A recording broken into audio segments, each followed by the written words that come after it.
Teenagers as young as 16 years old will be able to vote in some New Jersey school board elections starting this spring. Well, yesterday, the Newark City Council voted to lower the voting age to 16 and 17 for school board races. Officials say it will give young people a say on issues that affect them and boost voter turnout. So for more on this, I want to bring in LaMonica McIver.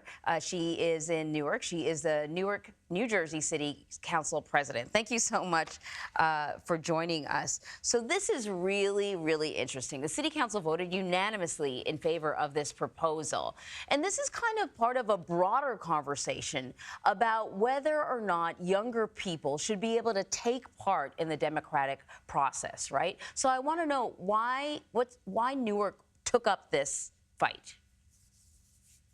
So one of the reasons we looked at it is one, we believe that young people, school board elections are closest to them, and they should be a part of the decision making. Everything that a school board member votes on and decides on directly impacts their education. So why not let them have a say so in who represents them? Definitely, in a time in America when democracy is being stripped and voting rights are being limited every chance, take a look, and, it's just so much going on in the country right now. Why not expand voting rights to our 16 and 17-year-olds where they're being directly impacted? Well, certainly over the past few years, what happens inside classrooms has become a much bigger political issue. And you've seen the arguments that have happened across the country. We're talking about a lot of verbiage and topics that are triggering to people.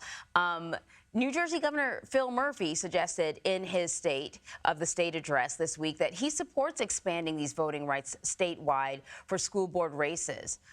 Why do you believe now is a critical time for teens to have a say in who sits on boards in their communities?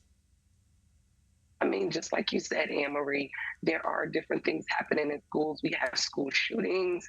Folks are banning books. Politicians are banning books. They're deciding on what curriculum, what history they get to learn. And I just think it's unfair that young people don't get the opportunity to say, no, we don't believe in this. We don't, agree with this. And they should be able to select representatives that support what their interests are. It's very important. It's just not the same. Young people are way more advanced these time in this generation.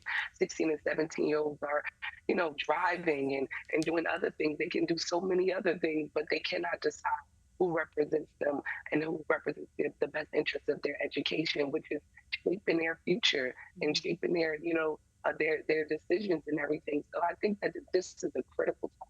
And this is exactly what democracy looks like. And I think, across the country, what we sort of witnessed, particularly, I'm going to say it started during COVID, is like a politicization of these school boards. And suddenly they became these gatherings where there were really heated arguments happening, where people who were part of outside political groups were actively trying to get on the board to influence some of these issues, whether it's the idea of critical race theory, with the idea of gender and whether or not gender needs to be protected and discussed in the schools.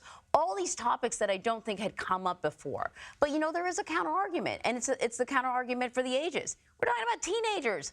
They don't know what's good for them. If you put the power in their hands, then, it's going to be a 4-day school week, 3 hours a day, and, half of it's going to be lunch. What's your counter argument to that, that getting young people involved may not be, the best idea because they're not fully grown?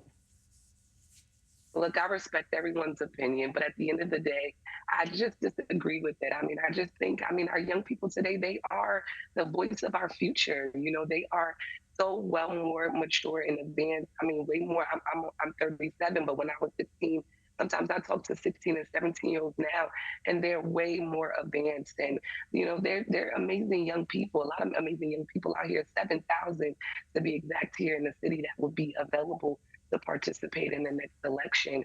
I just, I disagree with that. This is what we call direct learning for students, and Newark also been advocating for them to, have more civics back into the classroom, teaching them about the, electoral process and the democratic process. And so, I just agree with that. I mean, this is something that's directly impacting them, and they should not have to wait until 18 after they're graduated from school to say, hey, I'm voting, and I could have made a difference in my educational experience had I been able to participate in who was, representing me. So there's a balance. It's not going to be a board, of just, a bunch of, like-minded young people. It's just Yeah. not like that. I think being able to select an individual that supports what is best interest to them, that makes sense, with adults still in place, I think that makes the difference. When's the next school board elections? When do they come up? Our next school board election is in April April. of this year. All right. I suspect the whole state and perhaps, the country is going to be watching what happens in Newark. LaMonica McIver, thank you so much. Thank you so much, Anne Marie, for having me.